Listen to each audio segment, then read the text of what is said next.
ప్లేస్లో ఎక్కడికక్కడ పోలీసు వాళ్ళు ఆపేశారు. ఇది రాను రాను పోలీసుల పండగ, వేదికల పండగ, రాజకీయ నాయకుల పండగలు అవుతున్నాయి. మా శివశక్తులకైతే ఆస్కారం లేదు. ఇక పోను పోను శివశక్తులు కనుమరుగైపోతారేమో. ఎందుకంటే మీరు హంగులు ఆర్భాటాలు కోట్లు ఖర్చు పెట్టి చేస్తున్నారు. వాయిద్యాలు, మే అలంకరణలు, ఈ పువ్వులు, దండలు, బోనము, నైవేద్యము, ఎక్కడి నుంచో మేము ఎక్కడెక్కడో ఉంటాము. రాష్ట్ర నలుమూలల నుండి భక్తులందరూ వస్తారు ఇక్కడికి. కానీ ఎవ్వరు కూడా ప్రతి ఒక్కరికి శివశక్తులను ఎక్కడికక్కడ కట్టుదిట్టం చేసినట్టు ఇక్కడి నుంచి అక్కడి వరకు వాయిద్యాలు పెట్టిస్తానన్నారు. పోలీస్ డిపార్ట్మెంట్ అక్కడ ఎల్లమ్మ గుడి దగ్గర కూడా ఓన్లీ పోలీసు వాళ్ళే రథం తీస్తున్నారు. ఇక్కడ కూడా రేపు రంగం అయిపోయాక పోలీసు వాళ్ళే రంగం అది తీస్తారు. నిజంగా కోరుకున్నాము మంచి ప్రభుత్వం రావాలి, బాగా చేయాలి, బోనాల పండుగని కల్చర్ని బాగా ఎలివేట్ చేయాలని ఆశించాము.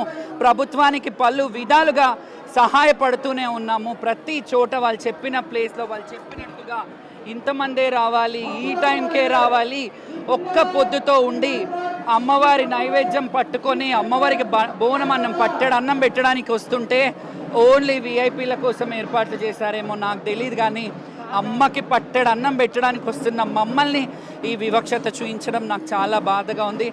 గత ప్రభుత్వాలు కూడా ఇట్లాగే చేస్తాయి, ఇప్పుడన్నా చేస్తారేమో అంటే అదేమంటారు, అదేంటి పొయ్యి ఏమంట పెనం మీద నుంచి పొయ్యిలో పడ్డ సందంగా అయ్యింది.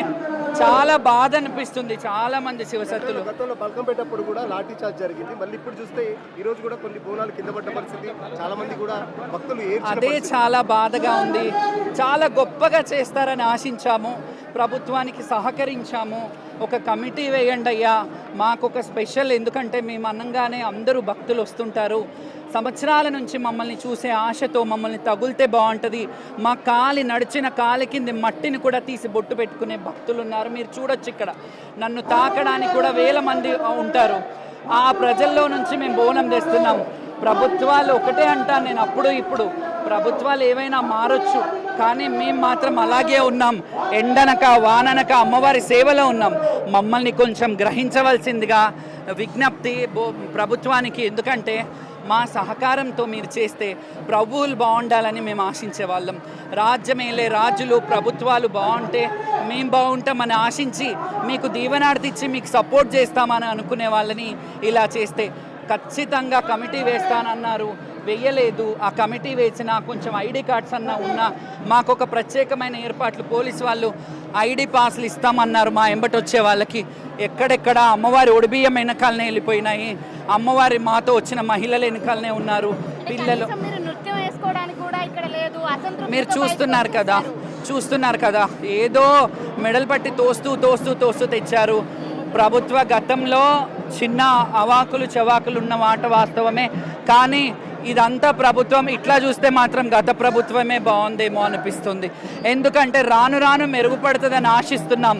ఒక బిడ్డ తల్లి బాగా చూసుకుంటుందనే ఆశతో వస్తున్నాం. కానీ చాలా కొంచెం మనోవేదనతో వచ్చే శివశక్తులను బాధ పెట్టడం ప్రభుత్వానికి మంచిది కాదు. ప్రభుత్వం ఇప్పటికైనా గ్రహించండి. మాలాంటి టైం మీదనే వచ్చామమ్మా. 1 to 3, 1 to 4 అని అన్నారు. 1 o'clockకి విఐపీలు వస్తున్నారు, ముఖ్యమంత్రి గారు వస్తున్నారు, మీరు ఇప్పుడు రావద్దు అన్నారు. సరే రాలేదు. ఇప్పుడు కూడా ఇలా చేస్తే 15-20 కిలోలండి. 15-20 కిలోలు కావాలంటే మీరు తీసుకొని ఎత్తుకొని చూడండి. 15-20 కిలోల బరువు అండి ఇది.